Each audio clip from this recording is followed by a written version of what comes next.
Saya tak jumpa dia, tengok dia punya bawah curve dia, lekuk dia tu. Tak tahu zaman bila ni lekuk dia. Jumpa lagi ke macam ni? Okay Ustaz, bismillah. Kita cuba buka Ustaz. Buka sekarang. Kita bagi buka, kita tunjuk dekat kita punya penonton detik lepas malam apa yang ada dalam ni Ustaz. Kita Bismillahirrahmanirrahim. Kita tengok Ustaz. Waalaikumsalam. Wahai bangsa jin yang berada di dalam botol ni, dengan izin Allah Ta'ala maka aku lepaskan kamu dengan nafas Bismillah. Ya Allahu Akbar. Ni first time buka ni. Okay Ustaz. Kita boleh tengok. Bismillah.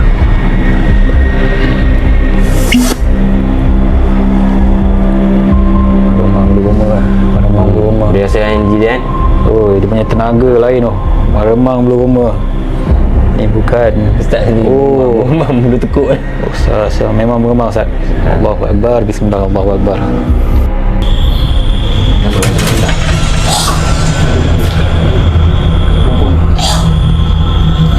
Selalunya dia keluar ni, ada siapa yang badan dia ada laluan, dia akan cuba untuk masuk dan untuk menginterasi.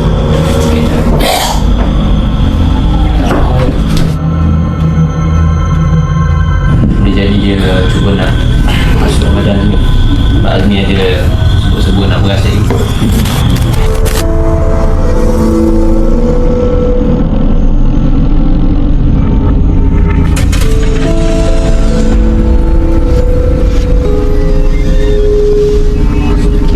Saya berada kesorangan di dalam ruangan rumah ni, di dalam bilik yang telah ditinggalkan, mungkin dalam keadaan yang agak bersepah.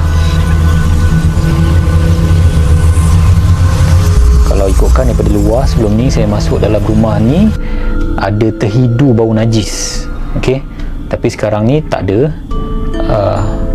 Cuma penemuan botol kaca yang telah dibuka penutupnya oleh Ustaz. Kita dah buka. Dan menurut Ustaz, dia dah melepaskan makhluk yang menghuni botol ini yang dikatakan jin bukan beragama Islam. Jadi adakah dengan terbebasnya jin ini dapat memudaratkan saya yang berada di dalam kawasan rumah ni? Saya tak pasti bagaimana keadaannya, tapi Ustaz dah mengatakan yang ia akan tengok api ni, tengok api ni.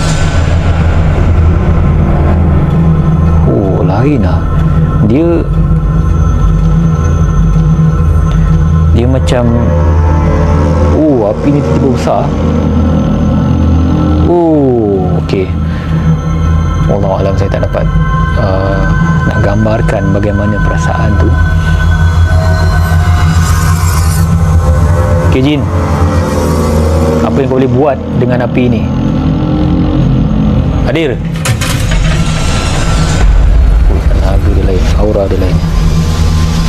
Dia macam berlegar-legar. Saya tak pasti sama ada daripada kamera ini boleh menangkap ataupun merakam bayangan makhluk ini dalam bilik ni.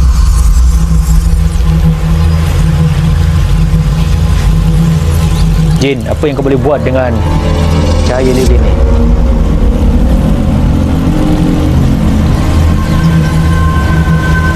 Okay, sekarang ni cahaya lilin ni dia melihat dia. Meremang dulu rumah.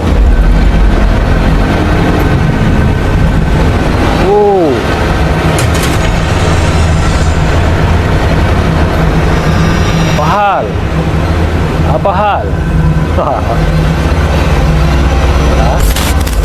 Daripada siasatan yang kita buat di rumah yang dikatakan mempunyai gangguan, dan dengan izin tuan rumah, saya bersama Ustaz Syafiq daripada Pusat Rawatan Al-Idrus telah masuk ke rumah pusaka ini yang mana dikatakan ada gangguan kepada penyewa-penyewa setelah kematian pemilik asal, tuan yang mana ayah kepada abang yang kita jumpa tadi. Jadi bila masuk ke rumah pusaka ini, daripada pemerhatian memanglah rumah lama, tidak usang tetapi tidak didiami. Kita boleh lihat ciri-ciri rumah lama, rumah kayu. Dan apabila masuk ke dalam, melihat-lihat di sekitar kawasan, ada saya masa Ustaz bagi tahu, masa saya nampak satu botol dekat atas satu ruangan, boleh dikatakan satu bilik, saya tak pasti itu store ataupun bilik, yang mana ianya diikat dan juga sebatang tongkat buluh tumpat. Dan Ustaz menyatakan buluh tumpat ni sangat rare, agak sukar untuk didapati pada zaman sekarang. Tetapi teliti di scan oleh Ustaz, tongkat tersebut tidak mempunyai khadam ataupun pendamping, tetapi botol tersebut ada sesuatu yang menghuni di dalamnya dan dikatakan jin. Dan apabila kita duduk dekat satu ruangan dan Ustaz menyatakan ataupun Ustaz mencabar ataupun menawarkan untuk membuka botol tersebut bagi menunjukkan kepada Detik 12 Malam bagaimana untuk merasai situasi suasana jin dibebaskan daripada botol. Saya tak boleh nak gambarkan, bercampur baur dia punya perasaan tu. Dan apabila dibuka secara tak langsung ataupun secara tiba-tiba, bulu roma meremang, aura tenaga dia tu rasa lain, situasi rumah tiba-tiba berbahang, dan tiba-tiba kerongkong saya seakan tersekat dan ada sesuatu yang berada di celah. Nak batuk, nak luah, nak telan tak boleh. Dan saya cuba keluarkan, saya terpaksa keluar, cuba keluarkan, saya meludah. Dan apabila Ustaz menyatakan mencabar saya untuk berada dengan botol yang telah dibuka ataupun dilepaskan makhluk yang menghuni botol tersebut, tak pernah lagi Detik 12 Malam saya lalui pengalaman dicabar seorang pengamal perubatan Islam untuk berada dengan makhluk yang dikatakan sebagai jin, dan dia akan menghadirkan jin tersebut di dalam ruangan bilik.